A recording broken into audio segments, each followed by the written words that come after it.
Today we are talking about Hemingway's last novel. That's just what I'm calling it. You might not consider it to be a novel. Technically, it's classified as a fictional memoir, which I'm not exactly sure what that means and why that is different from a novel. Maybe more so just to accentuate the fact that this is more so based on his real life than his other novels. So this is called True at First Light. It takes place in Africa on a safari at the time when Hemingway was acting as like a game warden for a certain section of Kenya. So he works very closely with some of the African tribes, and you come to know these tribes very closely throughout the course of the novel. You come to know his wife, Mary, very closely throughout the novel, and also his mistress, Deba, who is a member of one of the tribes.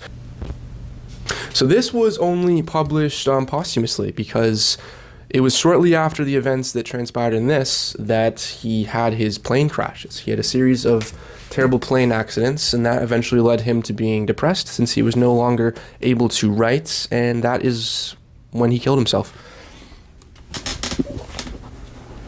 So the events of this novel are very, very much near the end of his life. Now, as usual, his prose here is very simple, very sparse, yet also very powerful at times.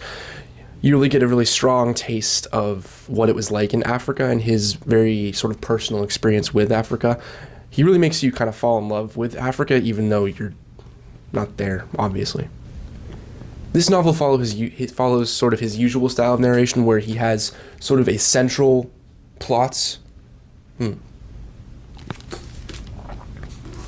So this follows his usual style of narration, where of course there's a central drive to the novel, there's the main plot, but he also tends to sort of deviate into these little mini stories from his past, which don't really serve the main plot at all, but they are nice. I really don't mind them at all. Like, there's a description of Paris in here that I thought was very, very nice, which really, again, like, it didn't really serve the plot at all, which maybe that's sort of what they meant by calling this a memoir. Is it's sometimes the little subplots and the mini stories don't really have service towards the central plot, so maybe that's what they mean.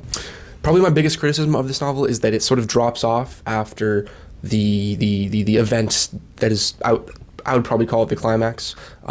There's this one event, I'm not going to spoil what it is, but it's sort of the driving force of the novel, and you're moving forwards with the novel, propelled by the promise of this one event taking place, and the entire sort of story is built around this one event, and that to me is the portion of it that feels most like a novel. After that, the novel sort of falls apart, and it's Hemingway, so it's enjoyable to read, but it's not really as unified as you would like it to be, as it was in the first portion. But that's like maybe 2/3 of the way through. So the first 2/3 are very strong. And if you read this, you'll know exactly what event I'm talking about. And quite honestly, if you get to that point, I might recommend just dropping the novel there. It is worth getting to that moment. It's very well built up. There's some really beautiful descriptions, really strong characters that you fall in love with. And again, this really reads a lot like a fantasy novel in the sense that if you've never been to Africa before, you really get a taste of Africa, and there's a real sense of escapism that you experience when reading this, because you just feel yourself immersed in this completely different world, and it's just very easy to get lost in that and experiencing all these fun characters who have these really fun sort of dialogues. Hemingway has some of the strongest dialogue I've ever read, and that I think is one of his greatest strengths, is his dialogue.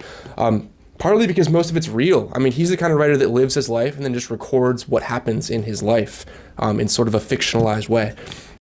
So look, if you're a Hemingway fan, of course you should read this, but like I said, maybe just stop 2/3 of the way through when that major event happens.